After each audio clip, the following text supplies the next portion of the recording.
Let me show you first of all how to tell when you need to re-ink, and then secondly, how to re-ink your Versamark. So I have two pads here, and in the first one, even though this one looks a little bit worse for wear, you can tell if it needs re-inking a couple different ways. When you press into your Versamark pad, normally it should pick it up like that and stick. And you should be able to see, I'm hoping that you can see a shine there on the stamp itself. It should be really, really quite juicy. And it is shiny there, but when you press down, and I'm going to try and use the same pressure in both places, it's not going to give you a super dark impression. So you can see that it's there, so that's okay. And I'm going to clean this off on my simple chamois right now and get it so that it's fairly dry.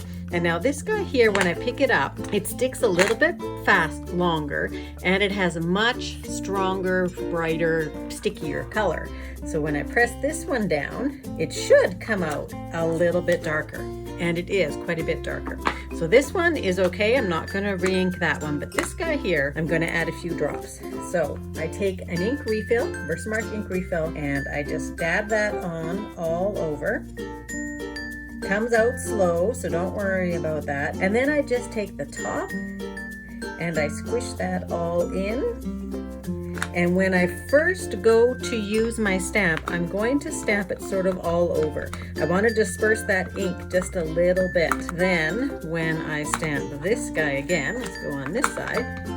Okay, so I've moved all that ink around just a little bit. I'm going to stamp again, and I have a much darker impression. So that's all you need to do.